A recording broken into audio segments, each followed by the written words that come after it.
Charlie Kirk, age 31, a legendary man, young, dynamic and daring patriotic man.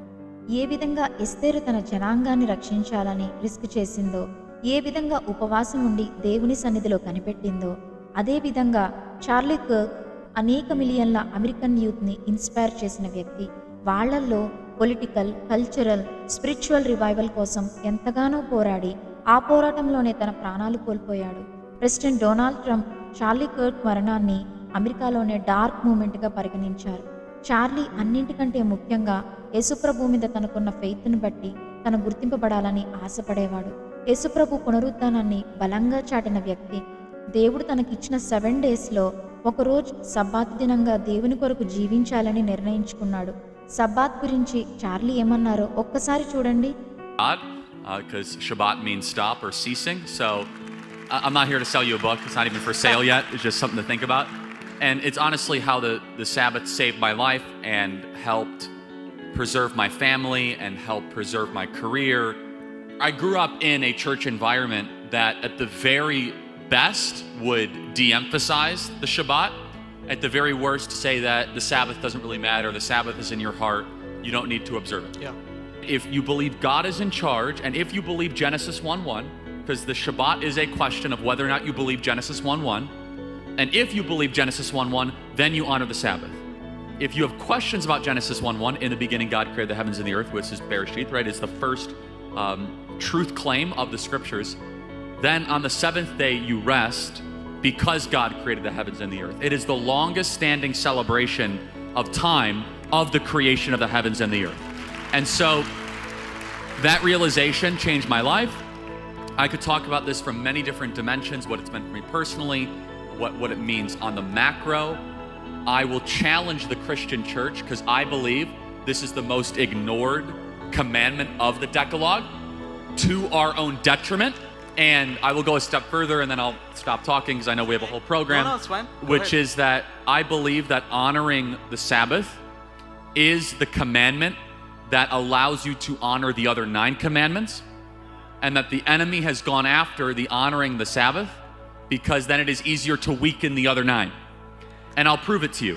If you're honoring the Sabbath, it's definitionally easier to honor your mother and father because you're not working that day and you're with family. If you're honoring the Sabbath, it's easier not to covet your neighbor's wife because you're not around your neighbor's wife, you're with your family. And you're filled with gratitude that day. When you're honoring the Sabbath, it's easier to have no other gods before God because that day is built in time as a temple, as a sanctuary to put God first, to not have idols, to not take the Lord's name in vain. The other 9 commandments are made easier, are made more accessible for our broken, fleshly, depraved nature if we prioritize the Shabbat. Charlie వీడియోలో ఏం చెప్తున్నారు? ఈ busiest and high technological వరల్డ్లో ఒక్క మాటలో చెప్పాలంటే ఈ పిచ్చి ప్రపంచంలో, అశాశ్వతమైన లోకంలో 6 రోజులు పడి కొట్టుకొని శ్రమ పడుతున్నాం. కనీసం ఒక్కరోజు ప్రశాంతంగా కుటుంబంతో దేవుడిచ్చిన ఈ ప్రకృతితో స్వరం కలిపి దేవుణ్ణి సేవిస్తే వచ్చే ఆనందం మాటల్లో వర్ణించలేనిది అని ఆయన చెప్తున్నారు. అయితే అందరూ ఆదివారం దేవుణ్ణి ఆరాధిస్తుంటే మరి చార్లీ కర్క్ సాటర్డే అని చెప్తున్నారు. అవును, యూదుల సబ్బాత్ ఫ్రైడే ఈవినింగ్ 6 o'clock నుండి సాటర్డే ఈవినింగ్ వరకు ఉంటుంది. చార్లీ ఏ రోజు సబ్బాత్ ఆచరించారు అనే కంటే ఆయన దేవుడు తనకిచ్చిన 7 రోజులలో ఒక రోజు బాధ్యతగా కృతజ్ఞతతో దేవునికి సమర్పించుకున్నారు. ఆయన్ని సేవించడంలో, వాక్యం ధ్యానించడంలో ఎంతో సాటిస్ఫాక్షన్ పొందారు. చార్లీ ఇంకా తన భార్య మాటల్లో చెప్పడమే కాకుండా సబ్బాతును ఆచరించి చూపించారు. ఆ సాటిస్ఫాక్షన్ అందరూ పొందాలన్నదే వారి ఆలోచన. ఒక్కసారి వారి మాటల్లోనే వినండి. I will let him talk, but as the wife, I will say I have seen it transform. I love my husband and he's amazing and an intentional father and husband. But him honoring the Sabbath, I have seen it transform him in a way that is so powerful that when he turns his phone off and it goes in that drawer and I know that it's, he's all on for the family. There is no distractions and he finally gets to reset his brain. He finally gets to breathe. And as a wife, There is nothing more precious than my husband's sanity when it comes to the echo chamber and everything that he's dealing with in his world. So I have seen it change him and impact our family in one of the most beautiful ways. But ఒక్కసారి బైబిల్లోని స్క్రిప్చర్స్ని గమనిస్తే నిర్గమకాండం 20వ అధ్యాయం 8 నుండి 11వ వచనాలు, ద్వితీయోపదేశకాండం 5వ అధ్యాయం 12 నుండి 15వ వచనాలు. దేవుడు స్వయంగా తన చేతితో రాసిచ్చిన ఆజ్ఞలు. నీ దేవుడైన యెహోవా నీకు ఆజ్ఞాపించినట్లు విశ్రాంతి దినమును పరిశుద్ధముగా ఆచరించుము. 6 దినములు నీవు కష్టపడి నీ పని అంతయు చేయవలెను. 7వ దినము నీ దేవుడైన యెహోవాకు విశ్రాంతి దినము. దానిలో నీవైనను, నీ కుమారుడైనను, నీ కుమార్తె అయినను, నీ దాసుడైనను, నీ దాసి అయినను, నీ ఎద్దైనను, నీ గాడిద అయినను, నీ పశువులలో ఏదైనను, నీ ఇండ్లను ఉన్న పరదేశి అయినను ఏ పనియూ చేయకూడదు. ఎందుకంటే నీ వలె నీ దాసుడును నీ దాసీయును విశ్రమింపవలెను. నీవు ఐగుప్తు దేశమందు దాసుడివై ఉన్నప్పుడు నీ దేవుడైన యెహోవా బాహుబలము చేతను చాచిన చేతి చేతను నిన్నక్కడి నుండి రప్పించినని జ్ఞాపకం చేసుకొనుము. అందుచేతను విశ్రాంతి దినము ఆచరింపవలెనని నీ దేవుడైన యెహోవా నీకు ఆజ్ఞాపించెను. చూశారు కదా, దేవుడు ఐగుప్తు బానిసత్వం నుండి మనల్ని విడిపించింది మరలా మనం దాస్యత్వం అనే కాడి క్రింద చిక్కుకోవడానికి కాదు. 7 రోజులు కంటిన్యూస్గా మనం పనిచేయడానికి మనల్ని దేవుడు బానిసలుగా సృష్టించలేదు. విశ్రాంతి దినం మనుషుల కోసం కానీ మనుషుల విశ్రాంతి దినం కోసం కాదు. దేవుడు విశ్రాంతి దినాన్ని ఆశీర్వదించాడు. యేసుప్రభు వారు విశ్రాంతి దినానికి ప్రభువై ఉన్నారు. ఎప్పుడో రిటైర్ అవుదాం, అప్పుడు రెస్ట్ తీసుకుందాం, లేకపోతే బిజినెస్లోనో మరి ఏదైనా ప్రొఫెషనల్లోనో బిజీ అయిపోతే చివరికి మిగిలేది వృద్ధాప్యము. మీరు ఎవరు, ఎందుకు జీవిస్తున్నారో, ఎవరి కోసం సంపాదిస్తున్నారో జ్ఞాపకం చేసుకోండి. మొత్తం ప్రపంచం ఒక రోజున పక్కన పెట్టి 1 డే నువ్వు రెస్ట్ తీసుకుంటే మరలా రీఛార్జ్ అవ్వడానికి తిరిగి నీ వర్క్ని రెట్టింపు ఉత్సాహంతో రిఫ్రెష్గా చేయొచ్చు. దేవుడు విశ్రాంతి దినం తీసుకోమని చెప్పింది మన కోసం. ఆయన రెస్ట్ తీసుకోవడానికి కాదు. ఆయన అలయడు, సొమ్మసిల్లుడు. మన హీలింగ్ కోసమే ఈ సబ్బాత్.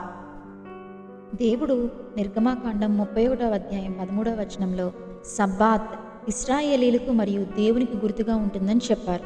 యేసుప్రభు వారు విశ్రాంతి దినమున సమాజ మందిరంలో వాక్యాన్ని ధ్యానించేవారు, బోధించేవారు. ఆయన విశ్రాంతి దినమున ఊచ చేయగలవానిని దెయ్యం పట్టిన స్త్రీని స్వస్థపరిచారు. చూసారా, ప్రభువు పని చేయలేదు కానీ మేలు చేశారు. 2 వేరు. విశ్రాంతి దినం ఒక ఆచారంగా చేయకూడదు. కేవలం మనల్ని దేవునికి సమర్పించుకునే ఒక రోజుగానే అది పరిగణించబడుతుంది. ఏ రోజున అనే దానికంటే దాన్ని ఏ విధంగా ఆచరించాలనేదే ముఖ్యం. ప్రభువారు సిలువలో చేసిన ఆ త్యాగాన్ని, లోకరక్షణ కోసం తలపెట్టిన ఆ యాగాన్ని జ్ఞాపకం చేసుకోవడమే ప్రాధాన్యం. ప్రభువును వెంబడింపగోరేవారు ఏదో ఒక రోజున అని కాదు కానీ ప్రతిరోజు తన సిలువుని ఎత్తుకుని ఆయన ఫాలో అవ్వాలి. అనుదినము ఆయన రక్షణను ప్రకటించాలి. సమయమనక అసమయమనక వాక్యమును ప్రకటించాలి. యెషయా గ్రంథం 58వ అధ్యాయం 13-14 వచనాల్లో ఏముంది? విశ్రాంతి దినము మనోహరమైనదనియు యెహోవాకు ప్రతిష్ఠ దినమనియు ఘనమైనదియు అనుకుని దాని ఘనముగా ఆచరించిన ఎడల నీవు యెహోవా యందు ఆనందించెదవు. దేశము యొక్క ఉన్నత స్థలముల మీద నేను నిన్ను ఎక్కించెదను అని. ఒక్కసారి ఈ వీడియో చూడండి. Charlie Kirk should have been the next president of the United States, but sadly he suffered a terrible accident. America has lost a truly great man. Lowering flags is not enough to honor him. I've decided to hold a state funeral for him at the White House because he did 3 truly great things for this country. First, without him, I wouldn't have become president. Kirk openly supported my campaign at the Communist Conference and helped optimize my campaign route. I invited him to join my cabinet multiple times, but he insisted on reaching the people directly. He organized the You've Been Brainwashed university tour, using his own strength to help the vulnerable, and in his own way made America great again. He was an essential part of my election victory, showing me that one person's power can change the world. That's why I decided to erect a statue of Kirk at the White House to honor this great hero forever. Second, he gave his life selflessly. Kirk always emphasized that young people can change the world. He even founded TP USA to inspire students, visiting campuses personally, listening to students' concerns, helping America's future achieve their dreams. When he was struck, his first reaction wasn't to cry for help. He tried to calm those around him, and only when everyone was safe did he use his last strength to shield a disabled student ensuring the child would survive until help arrived. Third, Kirk taught America what family truly means. Despite his busy work, he always made time for his parents and siblings. During holidays, he returned home whenever possible. He even drove hundreds of miles overnight to personally deliver gifts and surprises for a family member's birthday. This is the kind of spirit America desperately needs today. I want Kirk's legacy to live on. As he once said, failure is not the end, it is the necessary path to success. Rest in peace. Charlie కోసం USA దేశమే కదిలింది. President Donald Trump, vice president JD Vance ఆయన సేవలను విశేషంగా కొనియాడారు. ఆదిమ సంఘంలో అపోస్తులు, శిష్యులు ఆదివారం సబ్బాతును ఆచరించారు. చార్లీ కర్క్ ఏమో సాటర్డే అంటున్నారు. అసలు ఏది కరెక్ట్ అంటే ఒక్క మాట చెప్పండి. చార్లీ కానీ యూదులు మరి ఏ డినామినేషన్ వారైనా సరే దేవుని కొరకు స్పెండ్ చేసిన ఆ సమయం అయితే నేరమో పాపమో తప్పైతే కాదు కదా. ఎలా అయితేనే వాళ్ళు దేవుణ్ణి వెతుకుతున్నారు. సబ్బాత్ సాటర్డే ఆచరించినంత మాత్రాన దేవుడు చార్లీని కానీ ఆయన వెంబడించిన వారిని కానీ పరలోకంలోకి రాకుండా వదిలేస్తారా? లేకపోతే ఆదివారం అలవాటుగా ఆచరిస్తున్న వారిని పరలోకంలోకి రాణిస్తారా? ఒక మనిషి పరలోకం చేరుకోవడం సాధ్యమేనా? ఒక చిన్న ఎగ్జాంపుల్. కొవ్వూరులో ఉండే మారయ్య తాను పండించిన మినుములు రాజమండ్రిలో అమ్ముటకు ఒక షావుకారు దగ్గరికి తీసుకెళ్ళాలి. అతను పడవలో తీసుకొచ్చాడా, బస్సులో తీసుకొచ్చాడా, లేదా రైల్లో తీసుకొచ్చారా అన్నది షావుకారు గారికి అప్రస్తుతం. మినుములు బాగున్నాయా లేదా అన్న విషయానికి మాత్రమే ఆయన ప్రాధాన్యత ఇస్తాడు. అదేవిధంగా ఒకరి ప్రవర్తన యేసుప్రభు వారు చెప్పిన విధంగా ఉన్నదా లేదా అన్నదే ముఖ్యం. ఏ మార్గంలో ప్రయాణించినా చేరుకునేది గమ్యానికే.